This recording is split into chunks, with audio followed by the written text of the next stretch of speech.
భక్తి టీవీ ప్రేక్షకులకు శ్రీ పరాభవనామ సంవత్సర ఉగాది శుభాకాంక్షలు. ఉగాది పండుగ అనగానే మనందరికీ గుర్తొచ్చేది షడ్రుచులతో కూడిన ఉగాది పచ్చడి, అలాగే పంచాంగ శ్రవణం.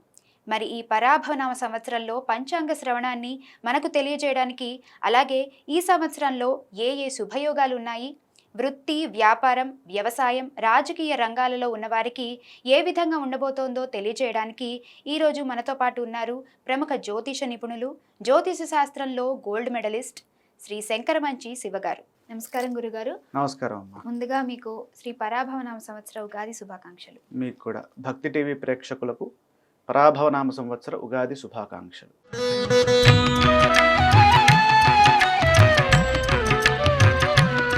ముందుగా నూతన సంవత్సరం పరాభవ అంటే అర్థం ఏంటి గురుగారు? అలాగే ఈ సంవత్సరం ఎలా ఉండబోతుంది?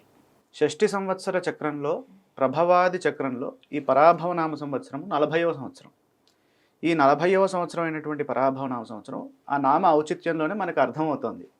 ఇక్కడ పరాభవము చాలా గంభీరమైనటువంటి పదంగా కనిపిస్తోంది. అంటే పరాభవము అని అంటే మనము ఓడిపోవడము లేదా పరాభవము పొందడము, అదేవిధంగా అవమానాన్ని పొందడము మొదలైనటువంటి విషయాలు ఈ సంవత్సరంలో ఏర్పడే అవకాశం ఉన్నది అనేది సూచిస్తోంది.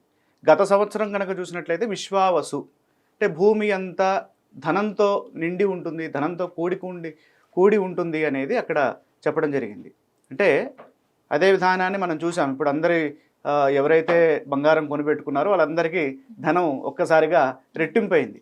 అంటే ఆ విశ్వావసు నామ సంవత్సర ఫలితాలు ఏ విధంగా అయితే వచ్చాయో ఈ సంవత్సరము పరాభవనామ సంవత్సరంలో కూడా ఇక్కడ ప్రధానంగా పాలకులకి అలాగే సామాజిక వర్గానికి కాస్త సంక్లిష్టమైనటువంటి కాలంగా ఇక్కడ గోచరిస్తోంది. పరాభవము దీని యొక్క సంస్కృత విధానాన్ని కనుక చూసినట్లయితే పరా ప్లస్ భూ ప్లస్ అప్ అనేటటువంటి ధాతువులతో ఈ పదము ఏర్పడింది. అంటే పరాభవము, పరాజయము పొందుట. దీని యొక్క ఫలితం ఏ విధంగా ఉంటుంది అని అంటే పరాభవాబ్ది రాజానః ప్రాప్నువంతి పరాభవం భవంతి క్షుద్రధాన్యాని ప్రభుతాని సువృష్టయః. అంటే ఈ సంవత్సరము రాజులు కొన్ని ప్రతికూలమైనటువంటి పరిస్థితుల్ని ఎదుర్కొంటారు అనేది ఇక్కడ సూచిస్తోంది. అలాగే స్వల్ప ధాన్యములు అంటే సాధారణంగా పండేటటువంటి ధాన్యాలు ఏవైతే ఉంటాయో అవి బాగా విరివిగా పండుతాయి. అలాగే మంచి వర్షపాతం ఉంటుంది. అదేవిధంగా వ్యవసాయ రంగానికి ఇది చాలా అనుకూలమైనటువంటి సంవత్సరంగా ఇది గోచరిస్తోంది. అంటే ఆహార ధాన్యాలకి ఎక్కడ ఇబ్బంది లేకుండా సమృద్ధిగా అందరికీ మేలైన ఆహారము, వ్యవసాయము అదంతా అనుకూలంగా ఉంటుంది ఈ సంవత్సరము అనేది ఇక్కడ సూచిస్తుంది. ఈ పరాభవనామ సంవత్సరానికి అధిష్టాన దైవం ఎవరు? అలాగే ఆ దైవాన్ని ఎలా ఆరాధించాలి? ఇక్కడ పరాభవనామ సంవత్సరము ప్రభవాదిగా 40వ సంవత్సరం అని అనుకున్నాం కదా. మనకి పంచ సంవత్సరాత్మకం యుగాధ్యష్టం అంటే 5 సంవత్సరాలు కలిపి ఒక యుగముగా మనకి చెప్పారు. అంటే 5 సంవత్సరాలని కలిపి ఒక యుగము. ఆ 5 సంవత్సరాలు ఏంటి?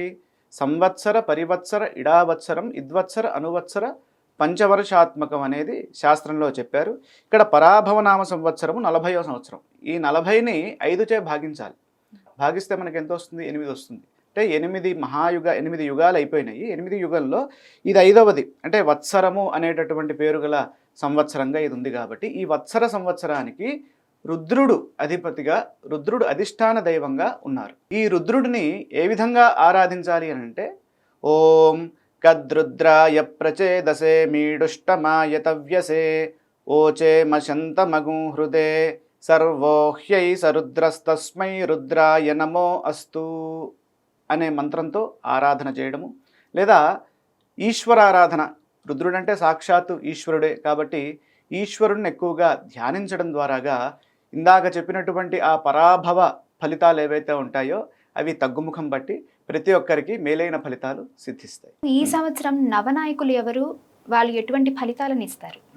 ఇక్కడ ప్రధానంగా మనది వ్యవసాయ ఆధారిత ప్రాంతము భారతదేశము కాబట్టి ఈ నవనాయకుల్ని తెలుసుకోవడం ద్వారాగా, వారి యొక్క ఫలితాలని తెలుసుకోవడం ద్వారాగా మనకి ఈ సంవత్సరము ఏ విధంగా మనకి పంట వస్తుంది, అలాగే వర్షాలు ఏ విధంగా ఉండబోతున్నాయి, అలాగే ఎండలు ఎప్పుడు ఉంటాయి, అదేవిధంగా విత్తనాలు ఎప్పుడు వేయాలి, ఇదంతా రైతన్నలకి ఒక సూచికగా, అలాగే సామాజిక వర్గానికి కూడా, సామాన్య మానవుడికి కూడా ఈ సంవత్సరంలో ఏ ఏ వస్తువులకి ధరలు పెరుగుతాయి, ఏ ఏ వస్తువులకి ధరలు సామాన్యంగా ఉంటాయి మొదలైనటువంటి విషయాలు ఇక్కడ మనం చూస్తాం. ఇక్కడ ప్రధానంగా రాజును గనక చూసినట్లయితే దేవగురువైనటువంటి బృహస్పతి రాజుగా ఉన్నారమ్మా. అది చాలా గొప్ప విషయం. ఎందుకంటే నైసర్గిక శుభగ్రహము గురువు. అంటే మనకి జ్యోతిష్ శాస్త్రంలో శుభగ్రహాలు, పాపగ్రహాలు అని ఉన్నాయి. పాపగ్రహం గనక ఆధిపత్యాన్ని వహిస్తే అది పాప ఫలితాన్ని ఇస్తుంది. శుభగ్రహం గనక ఆధిపత్యాన్ని వహిస్తే అది శుభ ఫలితాన్ని ఇస్తుంది. మీకు శుభగ్రహాలు ఏంటో చెప్తా. గురువు, శుక్రుడు, బుధుడు, చంద్రుడు. ఓకే, ఈ గురు, శుక్ర, బుధ, చంద్రులు ఎప్పుడైతే ఆధిపత్యాన్ని వహిస్తారో ఆ ఇచ్చినటువంటి ఆ క్యాబినెట్లో ఉన్నటువంటి ఆ పదవి చాలా సుభిష్టంగా ముందుకు వెళ్తుంది అని. ఇక్కడ ఈ సంవత్సరానికి రాజు ఎవరు? గురువు.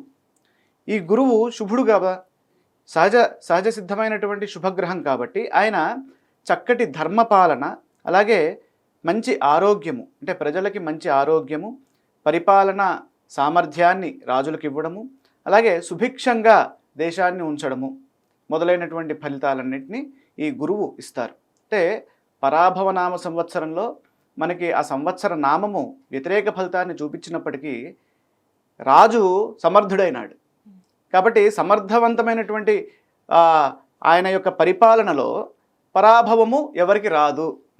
పరాభవం ఎవరికి వస్తుంది? శత్రువులకి పరాభవం వస్తుంది. ఆ విధంగా మనం అర్థం చేసుకోవాలి. ఇక నవనాయకుల్లో రెండవ నాయకత్వం మంత్రి. ఈ మంత్రి కుజుడైనాడు, సేనాధిపతి. ఆయన సహజసిద్ధ సేనాధిపతి కాబట్టి ఆయన సాక్షాత్తు దేవతలకి సైన్యాధ్యక్షుడైనటువంటి సుబ్రహ్మణ్యేశ్వర స్వామి అధిష్టాన దైవంగా ఉన్నటువంటి ఆ కుజుడు మంత్రిగా ఉన్నాడు. కాబట్టి ఈ కుజుడు ఇందాక చెప్పినటువంటి ఆ శుభగ్రహాల్లో కుజుడు లేడు, మరి ఫలితాలు కూడా అదే విధంగా ఉంటాయి. ఇక్కడ అగ్ని ప్రమాదాలు రాకుండా జాగ్రత్తలు తీసుకోవాలి కుజుడు మంత్రి అయినందువల్ల. అలాగే కొంత రాజకీయ ఉత్కంఠ, అలాగే యుద్ధ సూచనలు ఇవన్నీ మనకి కనిపిస్తూ ఉంటాయి. ఇప్పుడు చూస్తున్నాం ఆల్రెడీ ట్రంప్ ఎప్పుడు ఏమంటాడో తెలియకుండా ఉన్నది. ఇప్పుడు ఆల్రెడీ ఇరాన్, ఇరాక్ మీద నడుస్తోంది. అది ఎంతకాలం నడుస్తుందో తెలియదు. కాబట్టి మనము పక్క దేశాలతోటి సామరస్యంగా ముందుకు వెళ్ళడము, ఒకరినొకరు అర్థం చేసుకుంటూ ఆ పరిపాలనని ముందుకు తీసుకెళ్ళినట్లయితే ప్రజలందరికీ అనుకూల ఫలితాలు సిద్ధిస్తాయి. అదేవిధంగా ఇక మూడవ ఆధిపత్యం వచ్చేసి చంద్రుడు. చంద్రుడు శుభగ్రహం. ఆయన ఎవరు? సేనాధిపతి చంద్రుడైనాడు. కాబట్టి అతివృష్టి, పశు సంపద అభివృద్ధి చెందడము, అలాగే ప్రజలకి ఆయురారోగ్య సుఖ సౌఖ్యాలు ఉండడము, ఇవన్నీ ఈ సేనాధిపతిగా ఉన్నటువంటి చంద్రుడు ఇస్తున్నాడు. కాబట్టి అది అనుకూలంగా ఉంది. ఇక సస్యాధిపతి శుక్రుడు. శుక్రుడు సస్యాధిపతిగా ఉన్నప్పుడు మనకి ధాన్యము ఏ విధంగా పండుతుంది అని తెలియజేసేది ఈ ఆధిపత్యం. అంటే ఒక రకంగా చెప్పాలంటే అగ్రికల్చరల్ మినిస్టర్ అన్నమాట ఈయన. ఇక్కడ మెట్ట భూములు సస్యశ్యామలంగా ఉంటాయి, అలాగే పంటల దిగుబడి సమృద్ధిగా ఉంటుంది. ఇక ధాన్యాధిపతి ఆయన బుధుడైనాడు, ఆయన కూడా శుభ ఫలితాలనే ఇస్తాడు. ఇక్కడ మధ్యమ వర్షపాతము, అంటే మనకి పంటకి ఎంతవరకైతే కావాలో అంతవరకు వర్షాలు పడతాయి. మరీ అతివృష్టి ఉండకూడదు, అనావృష్టి ఉండకూడదు. ఎంతవరకు కావాలో అంతవరకు ఆ వర్షపాతం ఉంటుంది. అలాగే వాయుపీడిత పరిస్థితులు ఉంటాయి కాబట్టి దానికి తగ్గట్టుగా జాగ్రత్తగా ప్రీప్లాన్డ్గా ముందుకు వెళ్ళాలి. అలాగే పాలకులకి కొద్దిగా ఆందోళన కలిగించేటటువంటి సూచనలు కూడా గోచరిస్తున్నాయి. ఇక అర్ఘాధిపతి, అంటే అర్ఘము అంటే ధరలు ఎలా ఉంటాయి అనేది. ఇక్కడ చంద్రుడైనాడు అర్ఘాధిపతి. ఆయన పంటల వృద్ధినిస్తున్నాడు, అలాగే వస్తువుల ధరలు కూడా పెరిగే సూచనలు కనిపిస్తున్నాయి. ఇక మేఘాధిపతి వర్షపాతాన్ని తెలియజేసేటటువంటి ఆధిపత్యం ఇది. దేశమంతటా సమృద్ధిగా వర్షము పడుతుంది, వర్షపాతం సమృద్ధిగా ఉంటుంది. ఇక రసాధిపతి, అంటే రసవస్తువులు, లిక్విడిటీ ఫామ్లో ఉన్నటువంటి ఆ వస్తువులు ఏవైతే ఉంటాయో వాటికి ధరలు తగ్గుతాయి. కారణం ఏంటి? సూర్యుడు ఆధిపత్యాన్ని పొంది ఉన్నాడు. అంటే మనకి ఉదాహరణకి తిల, తైల, బెల్లము, అలాగే ఉప్పు ఈ మొదలైనటువంటి రసజాతులు ఏవైతే ఉన్నాయో ఈ వస్తువులన్నిటికీ ధరలు తగ్గుతాయి. నీరసాధిపతి యొక్క ఫలితాన్ని చూస్తే నీరసాధిపతి శుక్రుడయ్యాడు. నీరసాధిపతి అంటే రసం కానివి నీరసం, అంటే మనకొచ్చే నీరసం కాదు, రసం కానిది నీరసం. ఇక్కడ బంగారము, ముత్యము, సుగంధ ద్రవ్యాలు ఇవన్నీ ధరలు బాగా సమృద్ధిగా ఉంటాయి. కారణం ఏంటి? శుక్రుడు సుఖ సౌఖ్యాలకి సౌఖ్యకారకుడు. ఆయన అంటే అందానికి కారకుడు. అంటే ఒక వ్యక్తి బాగా అందంగా ఉండాలి అంటే అతని జాతకంలో శుక్రబలం బాగా ఉండాలి. అంటే భోగ భాగ్యాలకి కారకుడు. కాబట్టి ఆయన ఈ బంగారము, ముత్యాలు, సుగంధ ద్రవ్యాలు, వస్త్రాలు అంటే లగ్జరీ ఐటమ్స్ అన్నీ బాగా హైప్లో ఉంటాయి, వాటికి ధరలు ఎక్కువగా ఉంటాయి అనేది ఇక్కడ సూచిస్తోంది. ఇవి నవనాయకుల నిర్ణయ ఫలితాలు. ఇందులో మనం గమనించినట్లయితే మనకి అత్యధిక ఆధిపత్యాలు శుభగ్రహాలకే వచ్చాయి, పాపగ్రహాలకి రాలా. 9 నాయకత్వాల్లో అత్యధికంగా శుభులే నాయకత్వాన్ని వహించారు. కాబట్టి ఈ సంవత్సరం అంతా శుభ ఫలితాలే ఎక్కువగా ఉండడానికి ఆస్కారం ఉన్నది. ఈ పరాభవనామ సంవత్సరంలో వర్షాలు ఎలా ఉండబోతున్నాయో తెలియజేస్తారా? వర్షాలు, వర్షాధిపతిని ఇందాక మనం చూసాం, మేఘాధిపతి యొక్క నిర్ణయాన్ని చూసాం, అక్కడ బాగా వర్షాలు కురుస్తాయనేది వచ్చింది ఆన్సర్. అలాగే మేఘాది నిర్ణయం కూడా ఉంటుంది శాస్త్రంలో. అది ఏ విధంగా ఉంటుంది అని అంటే, ఇక్కడ కాలనామక కాల అనేటటువంటి పేరు గల మేఘము వర్షిస్తుంది పరాభవనామ సంవత్సరంలో. మరి ఈ మేఘము యొక్క లక్షణం ఎలా ఉంటుంది? మేరోహో దక్షిణ దిగ్భాగే మేఘోత్పత్తి. మేరుకి అంటే మేరు పర్వతానికి దక్షిణ దిగ్భాగంలో ఈ యొక్క మేఘము ఉత్పత్తి చెందుతుంది. అక్కడ ఆ క్లౌడ్ ఫార్మేషన్ అనేది అక్కడ జరుగుతుంది. ఇక నిరంతరం మహావర్షం మధ్యదేశే మహాజలం ఫలంతి సర్వధాన్యాని కాలమేఘస్య లక్షణం. నిరంతరము మనకి కావలసినటువంటి వర్షాలు ఈ సంవత్సరము పడతాయి. అలాగే మధ్యదేశే మహాజలం, దేశం మధ్యలో ఎక్కువగా వర్షాలు పడే అవకాశము ఉన్నది. ఫలంతి సర్వధాన్యాని, సర్వధాన్యములు ఫలిస్తాయి. వర్షాలు పడితే చెట్లు బాగా వికసిస్తాయి కదా, కాబట్టి ఆ ఫలితాలు బాగుంటాయి. ఇది కాలమేఘము యొక్క లక్షణం. మరి ఇది ఎక్కడెక్కడ పడుతుంది అనేది కూడా కావాలి. అంటే ఈ భూముల మీద ఎంత పడుతుంది, పర్వతాల మీద ఎంత పడుతుంది, సముద్రాల మీద ఎంత పడుతుంది. అంటే మనము చూస్తూ ఉంటాం, వర్షాకాలం రాగానే కొండ చర్యలన్నీ విరిగిపడి ప్రజలందరూ ఇబ్బందులకు లోనవుతున్నారు అని వింటూ ఉంటాం వార్తలు. అలాంటి వాటి నుంచి బయటపడాలి అని అంటే ఇవి తెలుసుకోవాలి. ఇక్కడ శాస్త్రంలో ఏం చెప్తున్నారు? నవనాయకుల్లో రాజును బట్టి ఈ ఆఢకాది నిర్ణయం చేయాలి. ఇక్కడ గురువు రాజైనాడు కాబట్టి ఆఢక 4.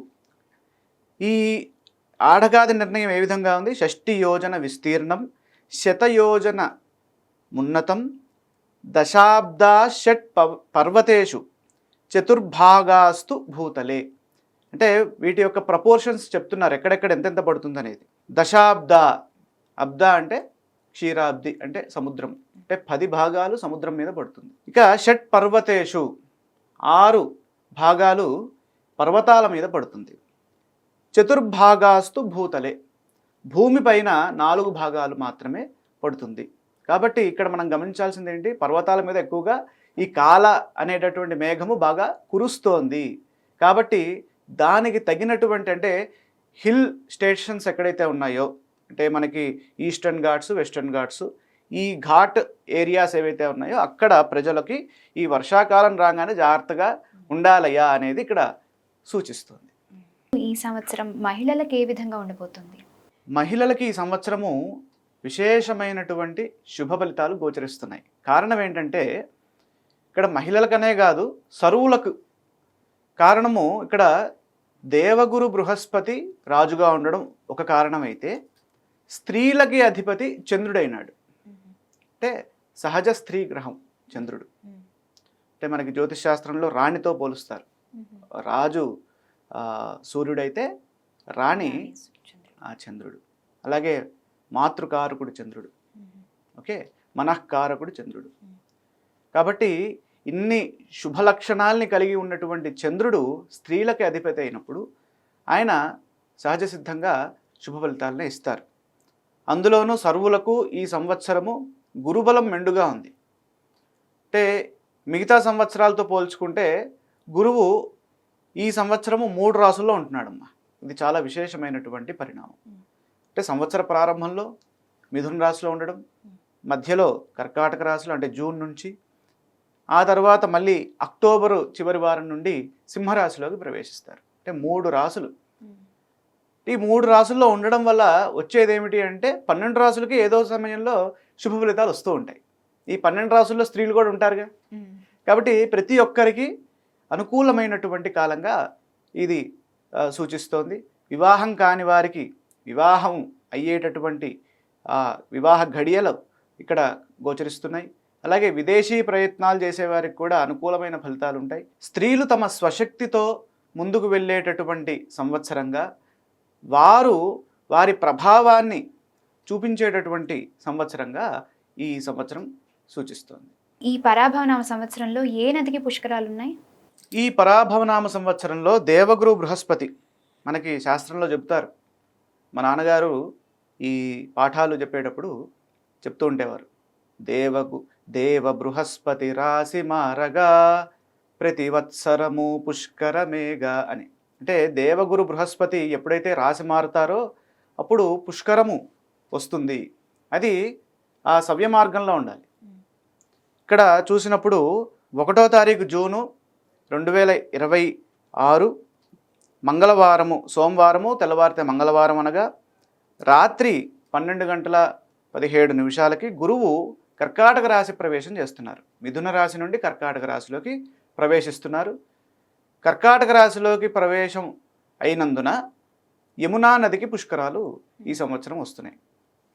ఇక్కడ శ్రీ పరాభవనామ సంవత్సర అధిక జ్యేష్ఠ బహుళ విధియ నుండి శ్రీ పరాభవనామ సంవత్సర అధిక బహుళ త్రయోదశి వరకు, అనగా తేదీల్లో కనుక చూసినట్లయితే 2 జూన్ నుండి 13 జూన్ వరకు ఈ యమునా నదికి పుష్కరాలు సిద్ధిస్తున్నాయి.